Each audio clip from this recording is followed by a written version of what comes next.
If you're looking for the latest and greatest in profitability growth strategies for distributors and manufacturers, look no further than MDM's upcoming virtual profitability summit on Wednesday, July 19th. The world of pricing and profitability has changed forever. Supply chain, inflation, AI, and more have rewritten the rules. Learn the best practices, emerging innovations, impacts of AI, and other technologies that your peers are leveraging to expand margins today.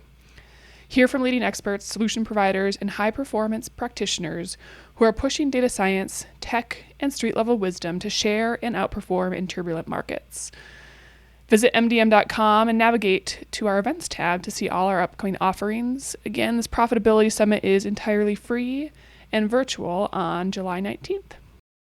Welcome to this edition of the MDM podcast. I'm Tom Gale, CEO of Modern Distribution Management. My guest today is Brent Grover of Brent Grover & Company. In our conversation today, I catch up with Brent on three topics: his take on how the distribution M&A landscape is shaping up almost midway through 2023, customer immersion as a best practice for developing breakthrough products and services, and finally, a case study of a very different distribution business model, led by a millennial and run by Gen Z managers. Brent is a serial entrepreneur, starting as an owner and CEO of his family paper and packaging distribution company in Cleveland, until he sold it in 2001. He practiced accounting at a national firm prior to joining the family company and has taught accounting at a major university. For more than 20 years, he has been a consultant to distribution executives and leadership teams, served on boards of directors, founded and sold a pricing analytics business, and today focuses on M&A advisory, helping distributors sell their companies. He's also a prolific writer and educator in business management and distribution topics, including M&A, pricing, strategic, and financial planning. He's been a generous contributor to MDM in many ways for more than 2 decades, including as an author of The Little Black Book of Strategic Planning, which is available in the MDM store at mdm.com. And he's also a contributor to several other MDM-published books and research reports. He's also a fellow for the NAW Institute for Distribution Excellence, for which he has authored 8 books. Brent, welcome. Always delighted to talk with you. Thank you, Tom. So I'd like to start out today. You were a speaker for MDM's 2023 Virtual M&A Summit back in February. And I'd like to get your perspective on how you're seeing the distribution M&A landscape shaping. Back in February, there was a consensus that debt markets had slowed activity off a previous record year pace. And you talked about how valuations were lower based on market conditions back then. So what's it look like now as we approach the end of the second quarter? Okay, it looks about the same, and mostly for the same reasons. The overall commentary is multiples are lower. Everybody likes to value distribution businesses based on multiples of EBITDA as a proxy for cash flow. So that's the language we all speak. There are fewer buyers, and most of them, or not most, well, at least half are strategic buyers. Now, many of those strategic buyers are owned by a private equity fund. But when I'm talking about strategic buyers, I'm really talking about companies that have a lot of cash, whether they're a private equity company or not, and they're able to borrow little and make an acquisition, maybe entirely in cash out of their own resources. The PE world has changed somewhat, and when they have a lot of dry powder, everybody says that, a tremendous amount of committed capital, and they have to put it to work and all that. However, they have a great deal less leverage because the lenders will not lend them as high of a multiple on the earnings of the company they're buying. And if that number was 4 to 5, in some cases even a little more, in extreme cases, that number is 3 or less, and consequently, the investment thesis for the private equity fund is less interesting to them if they can't leverage up. And by the way, it's really not interest rates that are the culprit here. In fact, interest rates are still about where they were, a little bit higher naturally because we've had those Fed increases, but since March. But right now, the interest rates are fairly typical historically. It's hard to say they're high. They're higher than they were because we had a bizarre 20-year plus period of time when interest rate was practically zero. However, the private equity investor can accommodate that in their investment analysis, but it's hard to make it work if you're paying a high multiple of earnings for your target company, but you can't borrow a high multiple of earnings. So I think we're stalled a little bit. We still are. I love the data I get from MDM in the M&A financial benchmarks that are published quarterly for premium subscribers, I think. Is that true? Yep. Oh, okay. Good reason Thank to be a premium subscriber. If you're not, you should be. So looking at all domestic transactions, that's in the data that's published. This quarter's analysis was for the first quarter. Of course, second quarter is not over yet, but the all domestic transactions, there were 6,043 in the peak quarter, which is the fourth quarter of 21. That's the peak. The current rate for the first quarter of 23 was 3,777. That's a precipitous drop from 6,000 plus. And the first quarter of 22, just by means of comparison, was 5,400 deals versus about 3,800 in the most recent first quarter. And that trended down last year. The second quarter was about 4,200. The next quarter was about 4,300. So that's looking at all deals domestic, but not just distributors. So to try and compare large and small, and that's important because larger companies get higher prices. But the median all industries from reported data, and of course, much of the data, we get about privately held companies buying privately held companies is anecdotal because, it's reported to somebody somewhere and it's captured in various databases. However, it's not totally reliable. So here it goes. Smaller companies, and defined here with sales of less than $50 million, not just distributors, all industries. 5.9 is the multiple, 5.9x. For medium-sized companies, 50 to 250 million, 8.1. Big difference. We would say that's 2 turns, meaning, to get from 5.9 to 8.1 is 2.2. That's the increase. So that's two turns plus. And last but not least, large companies, 250 million or more in sales, 12.7x. And that's the kind of number people like to, bandy around and say, well, I sold my company for 13 times earnings. Even that's hard to comprehend sometimes because, it's how you define earnings, the adjustments and add backs you make, whether it's projected earnings or it's looking back at the prior 12 months. What adjustments do you make for seasonal differences? What adjustments do you make for COVID, which has been a very popular topic? So the 2021 overall number was 10.4. The 2022 overall number, this is the median for all industries, 10.2. This is the large, the medium, and the small all put together. And for the last 12 months, it's 9.1. So, there we are again. That's a drop of a whole turn from 2022. And before leaving that topic, Tom, I'd like to mention that distribution median EBITDA, this is publicly held companies as reported in the MDM quarterly analysis, which is based on information that MDM obtains from very reliable sources like Houlihan Lokey.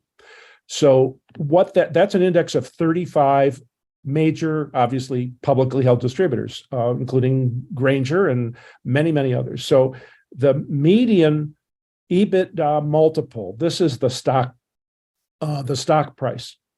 The peak of that in the modern era, let's say in the last few years, was 14.1. As recently as in 2022 in the first quarter, so a year ago, first quarter, 14.0, and then the stock market tanked. So that went down to 11.1 in the second quarter. In the third quarter, it was 10.3. Now, as the stock market gets a little better, in the fourth quarter, it's 10.6. And in the first quarter of 23, it's 12.5. So that indicates, of course, the market, got better. It was mostly NASDAQ companies that got better in the tech industry. And I'm not a stock analyst, but you might say, what does that have to do with my selling my wholesale distribution business in a transaction with a buyer who buys the whole company? The stock market prices are for an individual share. And what I'd like you to keep in mind is publicly held companies' appetite for acquisitions and their ability to make acquisitions has a lot to do with what their stock is trading for. So it's only one variable in the equation, but I think, Tom, in summary, the thing that's holding it down the most is the availability of borrowed funds for the private equity buyers. And last but not least, I want to mention pattern recognition. If you look at the data in that MDM quarterly report and the summary of all the wholesale distribution transactions that your publication reported for the first quarter, you will see it's like being a chess player looking at the board and being able to recognize patterns. There's patterns there. And if you look, you'll see the same buyers again and again and again.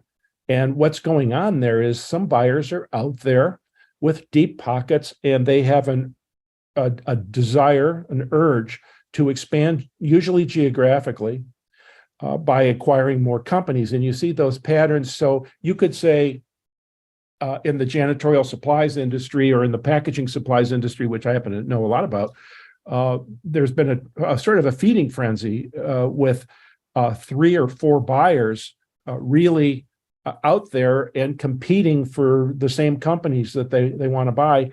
And of course, that pushed multiples up. And I'm glad to say I represented a number of companies in sales in the last 2 or 3 years who really benefited from that. But, not to be a, Debbie Downer, but if somebody called me today, you'd have to face the reality is it's not as easy to move the merchandise at premium prices right now for the aforementioned reasons. That's great. Thank you for that, Brent. My follow-up to that would be, and we've talked through a number of these cycles that you described, and typically market conditions have tended to tip the scales in favor of either financial buyers or strategic buyers. And based on what you just outlined there and the trending in terms of, it sounds like the strategic buyers, based on their valuations, it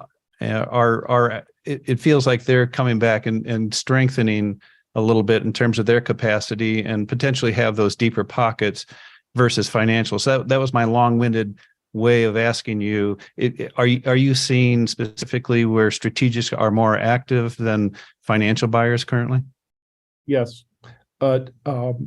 They saying they're more active at certain ones. I mean, again, that's the pattern recognition. The companies that are buying are, they're strong and they're looking for good companies they want to buy, and they'll pay premium prices for the target companies they really, really want. They're not going to pay premium prices for target companies they're not excited about. But on the private equity side, as I said before, they have a lot of uninvested capital that they want very much to deploy. But the investment thesis is based in part on leverage. And if they can't lever it up, they can't promise their investors as big of a return. There was a time when 20% compounded annual return was something that investors expected. Mm-hmm. And I think that's tapered its way down a lot. And 15 might be a better number now. But, Treasury rates going up to 5%. Short term, it makes you wonder if you're an investor, if you could get a 5% return that's solid, you don't have to work for it, and you're going to get your money versus trying to take a lot of risks to get 10 or 12%, you might go for the 5 right now. And I think that has a ripple effect in the M&A world. And that's not necessarily what you'd hear if you read a newsletter or from a big M&A company, because for them, they're always telling everybody that everything is great and you should sell your business now. And I'm not saying that. Yeah. Okay. There's a final angle before we move on to the next topic. And this is a little broader range across the decades of experience that you've seen in these cycles, and also just the maturing of M&A and distribution as more and more PE firms have come in. But the part I want to ask you about is what we've seen more recently in particular is the emergence of the family office entity in distribution. Can you just talk a little bit about how you've seen that impact the competitive landscape of M&A and distribution? Sure. Family offices, of course, the main thing about a family office is their holding period is typically longer. Private equity funds want to typically flip that investment in 5 to 7 years. Those holding periods are stretching out now, by the way, because so many times the buyer of a private equity portfolio company is another private equity fund. And that's been very typical. It's not too often that they go public with a company that's in their portfolio. They may sell it to an industry strategic, right? But the family office buys in and tends to hold on for a long time. They're not worried about showing a very high compounded annual return. In fact, if you're a private equity fund, if you have a big jump in value for one of your portfolio companies within the first year or two, and you do see that, they'll sell the company in 2 years because the magic number for their investors is enormous because they were able to get a huge increase in a very short period of time. So for them, time is the enemy in a long holding period. However, a family office, and there aren't as many of them, frankly, is to choose from. They're very judicious about what they buy. And very often you're talking about, funds that the base money in that fund comes from a multi-billionaire family. So they're not in it for the short term. They look at these as investments, as I could make a comparison to Berkshire Hathaway, which is hardly a family office, but everybody loves Berkshire Hathaway. I'm one of them. Yeah. But they own some companies in their entirety, and they've owned them for many, many years, like Dairy Queen and Fruit of the Loom, and some others. In other cases, they just own some stock, like in Amex or Apple Computer, or lately Occidental Petroleum. But family office, buy it, hold it for the long term. If a company, an owner has an opportunity to sell to a family fund, I think that's something that's very attractive. Yeah, and Berkshire seller. Yeah. I'm sorry, I missed that last part. Very attractive for the seller. Yeah, and Berkshire has its finger in distribution as well.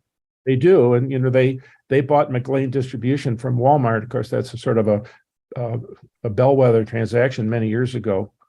It was famous because Warren Buffett did not do any due diligence on the deal, but he said, don't try this at home. I bought this from Walmart. I knew who I was dealing with, but not usually possible to do that. So they had a meeting in Omaha, shook hands, and then they bought the company. But yeah, they're in the wholesale distribution business now with a reseller to distributors. They in the industrial market, they apparently see the opportunities there. But there was a long time, and I've been around this long enough to remember when private equity buyers might say, "I don't like wholesale distribution. Their return on sales is so low. It's only like 3%. They're practically losing money." And the response, a good response, is yes, but you're overlooking the fact that they often have a 25 or 30 or 35% return on investment because they turn their assets very fast, and they get a lot of support capital from their suppliers, and that's that's the secret sauce in wholesale distribution. It's not the return on sales, but they were scared away from it for a long time. But they aren't scared anymore. They like it. And I should have done this when I started this conversation, this part of the conversation. But just to define family office, a couple of the key examples in the industry that are very well known include the Blackfriars group, which has been very active in electrical, in plumbing, heating, industrial, and plastics. Certainly has had a large impact in that sector of plastics distribution. And then, of course, the Luther King Capital out of Texas as well, very, very active entity as well. So I just and there are others obviously, and those they seem to be growing as you outlined. Distribution becomes a more attractive investment proposition. Luther King, Tom, they acquired Lawson Products. Correct. Yeah, they've put together that test equity and are starting to build out a portfolio there. I think they announced a deal in March that hasn't closed yet, but that would be for Hisco. Absolutely. Yep. That they are putting that together. They're combining that with test equity. We've written about that, reported on that, and so yeah, absolutely putting together a really interesting portfolio. And that was an interesting case, particularly because Luther King was taking a publicly held company private. Yes. Yeah. Very much so. Moving on to the next topic, Brent. You've spent a lot of time in advisory. I know you have a group that you are very active and bring together a network that's a very strong group of independent distributors. But one of the things that we discussed before putting together what we wanted to talk about today was customer immersion. The last several years, everybody's talked about customer experience, and whether that be digital or how customer centric Amazon has been, and that's driven a lot, I think, in terms of how people talk about this. But talk a little bit about what you mean, what customer immersion is, and what that looks like as a best practice for distributors. This has become, customer immersion has become a buzzword in the marketing world, and I happen to have a friend who's a retired marketing professor from Wake Forest University, and in talking with him about this, and he's actually writing a book on it, I started to think about how customer immersion, I'll explain what that is too, but of course, it's particularly useful for developing breakthrough products for distribution, and that's a strategic issue. I think breakthrough products and services for distribution. We've had a lot of conversations at the NAW annual summit about innovation. That's a big word. It maybe means different things to different people, but what it means to me in many cases is breakthrough products, trying to understand customer pain points, and really thinking about whether you're a supplier-driven distributor or a distributor-driven distributor. What I mean by that is, I think there are a lot of distribution businesses I know of who are very reactive, and they're waiting for their supplier to develop new products that they can take to their customers. And they show up at the customer and say, I've got a product here looking for a problem. And this is, an innovation blocker to me is when a distributor leaves it to their suppliers to try and understand their customers' needs and develop products. And I know most distributors don't make anything, so you might say, well, this is useless information because I don't make anything, my suppliers make it. I'm suggesting that you could go to a supplier, or maybe your current supplier, or maybe somebody else, and say, I found a pain point with the customer, and I don't see it being available on the market. This is what it is. Would you make it for me? Why is that not something companies would consider? And I think they may pay lip service to it, but to actually do it means not just R&D. And most distributors do not have an R&D department. It does mean customer collaboration, and many distributors say they do collaborate with customers, but I would say I haven't seen it very often, and I've seen a lot of distributors doing field observation. Of course, we would say our salespeople are in the field every day. Great. Why don't you go with them sometime? Where is the company leadership in the process? Are they delegating it entirely to their sales force? And, not to wear out an old expression, but I really like the management-driven distributor more so than the salesperson-driven distributor. So I think new product development is the responsibility of everybody, including the salespeople, but it's not exempting the leadership of the company. How about shadowing a customer? I mean, what shows more empathy for a customer than actually shadowing them? I don't think that's done very much. How about co-creating product with a customer, or co-creating it with a supplier, doing pilot programs?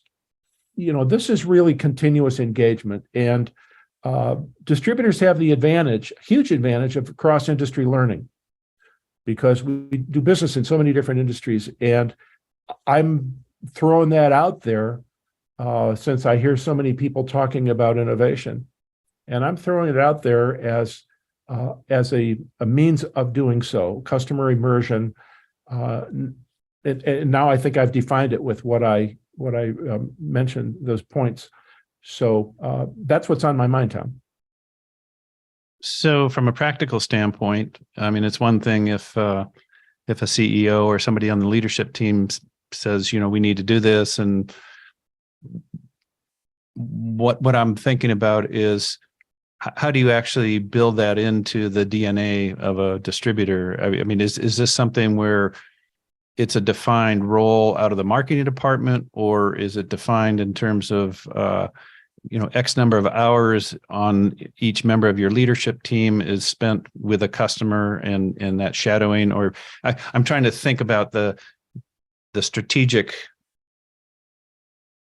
piece of this versus how do you actually embed that, make that part of an essential strategy going forward and execute on it. You said DNA. That's just like, hey, you know what? Unless you're going to do some gene splicing, there's not much hope. I think it's really putting the right people, as everybody's friend Jim Collins would say, get the right people and put them in the right seat. Yeah. It's very likely that the people you have aren't going to do it. And this is going to lead, this is a segue into the third thing I want to talk about today, which is what does a wholesale distribution business, or any business really, look like, where it's founded by a millennial and most of his team is Gen Z people. What does that look like? And candidly, this is one of the things it looks like, is not being held back by saying, we're going to react to anything. Our suppliers come along and, we'll buy some and we'll put it on the shelf. And if it doesn't move after 90 days, I'm going to yell at the salespeople because we had a sales meeting on this. And I've been around, that kind of atmosphere environment for a long time. And this is very different. It's just going out, finding the issues out there, the pain points, as I said, and then finding somebody to build it for you or with you, or getting the customer involved in it. It might be a service and it might be a product, but I don't think it's easy to get people. Old dogs, new trick. I think it'd be hard. It sounds like this is a culture shift you're talking about. I am, and I think it means probably bringing in different people and putting them in the right spot. You wanted to talk about a case study. Talk a little bit about what I think you're saying is a new distribution model looks like. So imagine a distribution business, or I could say any business, but we're all distributors here. So imagine a business where this founder is a millennial. He's 31 years old, happens to be a he in this case. So he's 31 years old, and his management team is mostly people younger than he is, not entirely. There's one baby boomer in the group, but they're all Gen Zs. They're younger, and people who were born, since the year. I don't know what the exact markers are, but late 90s, maybe even 2000. They'd be 23 years old right now, and there's some 23-year-olds around in the business world already. So I got to kind of make some points here about it and not try to describe the whole company, but just what I think is special and different compared to the companies I see. You mentioned Hisco before. Hisco is one of the companies in that group that you described, my CEO and CFO leadership groups. So, I see great companies, and I'm not comparing to slugs here, but the companies that I work with are run by baby boomers, and the management team is baby boomers. So, that's the group. They're mostly born before the millennials. So they look a lot like you and me. They look a whole lot like us. I'm not willing to give up the ship quite yet, but I'm in the ninth inning here somewhere, I think. We're getting closer. First of all, it's who you hire. And, we all try and hire people who are smart. It's God-given. You can't negotiate smart, and people with good values, which is instilled by upbringing in most cases. Try and hire people with good values. Try and hire people who are hardworking. Those are innate qualities. I don't think you can, the only thing you can negotiate really with an employee decision is experience. And sadly, I think so many people go for experience, and they make compromises on the other ones. Again, brains and values and enthusiasm. I'm getting to enthusiasm, brains and values, and whether or not they're hardworking. The enthusiasm factor is the one that's the fourth one I'm talking about. I think that's innate. The company I'm talking about would not hire a prospective employee who is not enthusiastic about their job, about the industry, about the company's mission and what they're trying to do for their customers. If the enthusiasm isn't there, they're not going to get past the first interview. So that's a how you hire question. It's also how they lead. The young folks don't have the same restraints that some of us do. So yeah, they create KPIs, and everybody has KPIs now. We all know how to do it. Okay, they have a meeting of the 8 top leaders of the company every week, and one of the things they go through is the KPIs. Each person goes through her or his own KPIs, and they explain anything that's in the red compared to their expectations. They explain, and anything that's in the yellow, they answer questions about.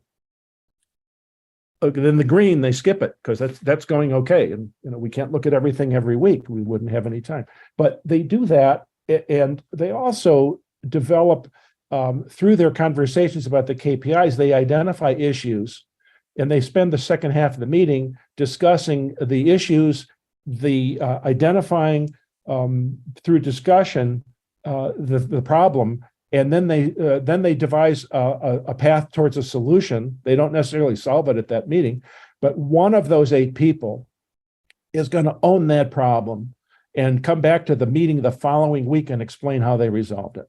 Or if they can't resolve it in the short term or long term, whatever that is, if they can't resolve it, it becomes a rock.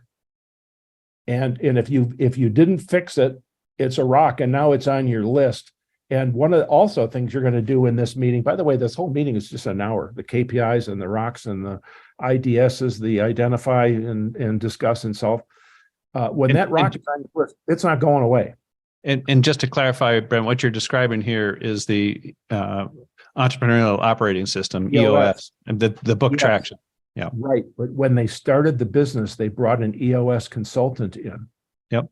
Who had done this before and said, teach us how to do this. Wow. And nobody was able to say, oh, we tried this before, it didn't work, or I heard about this company where it didn't work. The fact is that that's what they decided they're going to do. And that's how they lead. It's also how they communicate. When there's an issue that it pops up anytime during the day, the team, all the people, everybody in the company is going to get an email that says, we're having a town hall at 4:00 today. Log on. You log on to Teams or whatever they use, Google Meets or something like that. They all log on. The CEO explains the reason for the town hall meeting. Those meetings last 5 minutes or less. But he is the founder, CEO, is communicating to everybody the same information at the same time. They publish a marketing newsletter every week. The director of marketing publishes a marketing newsletter to all the employees, telling them what's going on in the industry and what it means to them in their company and in their job. The CEO writes a letter every couple of weeks explaining what's going on at the company. So one is about the industry, the other one's about the company. And all that really amounts to is, here's what we're doing and here's doing it. Here's who's doing it. They're not saying, congratulations to Sally for having a great week. I hear a lot of those, and nobody listens, to be honest, you guys, you CEOs out there, nobody wants to hear all that. It's how you train. And this is something they learned from Lincoln Electric. Interesting. A big company, happens to be in Cleveland, which is a welding manufacturing company, the largest in the world. They teach their employees 300 plus glossary words before they're considered ready to work at the company. in the role that they're hired for. They have to learn 300 glossary words and they have a test on it. The people in the startup company, it's not a startup anymore, the company's 4 years old, but the millennial run company, they have a glossary about their customers' businesses, the terminology their customers know and understand, their jargon, for the products that they make, their suppliers' jargon, their customers' jargon, and they understand all the details about their products in language that the customers understand. So that's part of the training piece. I don't know of anybody else who does that now, other than Lincoln Electric. I'm sure somebody does. Some people do. It's also how you're immersed with customers, which, getting back to what I tried to say a few minutes ago, how do they do it? Well, they go to a lot of shows, industry shows where customers are present. And it's not just the salespeople who go, it's as many of people from the leadership team as can go. And these people travel a lot. So they go to these shows. It's often the case that one of them is invited to give a lecture or a speech or a talk about a technical subject. And they take that opportunity. They also entertain their customers and prospects, not taking them all out for steaks. You can't always do that, but they socialize with them. Maybe they'll have a cocktail party or something at the event, and they're hanging out with the decision makers at the customers. You can't do that. If you're calling on customers, is CEO or CFO or somebody else goes out to see a customer, it's hard. It's expensive, a lot of travel involved. You don't get to see the decision maker. They're busy when you get there. They see them at shows. I think that's had a very big impact on how immersive they are with their customers. And they've done a lot of new product development in response to what customers' pain points or problems are. Just a couple more things. I know we don't have all day, but it's how you market. Taking the Peter Drucker rule that marketing makes selling easier. There is a leader in the company. One of the leaders is the director of marketing. He happens to be the only older guy, and it was necessary because he had the experience in the marketing world. And in that case, I draw a distinction between marketing as it's done the way I'm thinking of it now, and marketing communications, which is most distributors are limited to somebody who puts out brochures and works on the website.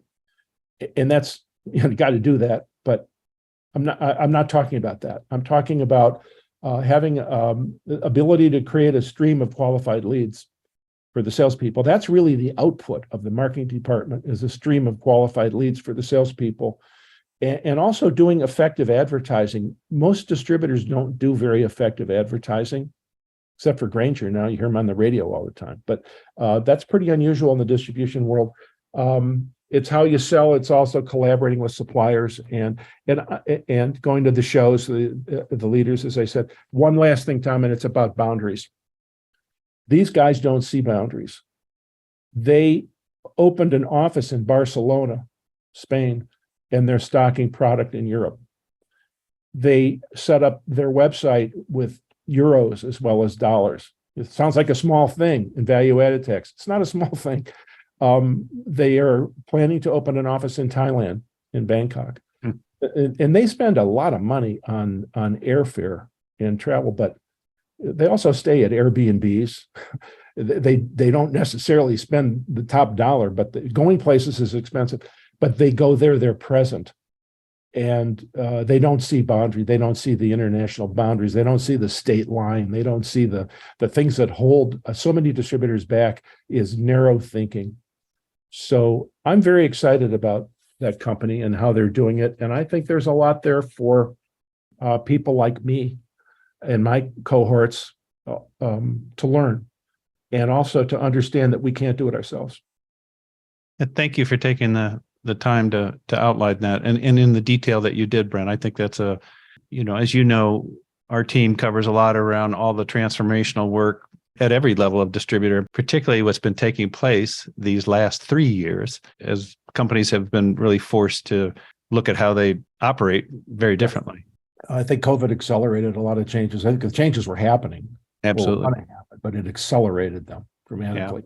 Yeah. But we're still sometimes trapped in the box that we're in. And I think you need some energy and fresh ideas to innovate in distribution. Yeah. I love the speakers we have and we hear at these meetings, NAW and elsewhere, but I think there's more to be done. Yeah. Thank you for bringing that today. Final question. Sure. What's on your plate this summer, either professionally or personally? Yeah. Well, my wife and I live in Florida. That's our home, our residence, but we're from Ohio. And we love to come up here in the summer because summers are, as you know, you're a Great Lakes guy. Summers in the Great Lakes are phenomenal. And we're glad to be here. We also, we visit our grandchildren, and we have 4 kids. So we do those things naturally. Professionally, I have a meeting of that CEO group coming up at the end of June. I have a meeting of my CFO group coming up at the end of August. So they keep me on my toes. I'm on the board of 2 companies, and I'm actively working on M&A deals, but not as many now because the world has changed a bit. So I'm still at it, and I'm very grateful, Tom, for the opportunity to sit here with you today and talk about these things. But also, I want to say this is an unpaid endorsement, but I've seen MDM over the years develop from what it was when you bought it a long time ago to what it is today. And I think it's an extraordinary publication. And you have a great staff. You don't try and do it all yourself. And it's a great source for news, also for insights. And I look forward to reading it. As you know, and I'm an avid reader. So thanks to MDM and thanks to you.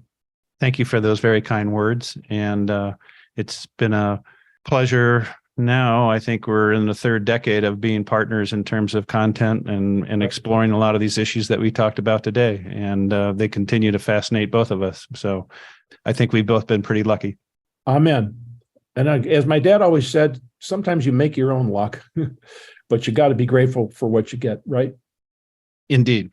I hope you have a great summer, and everybody else have a great summer. Likewise to you.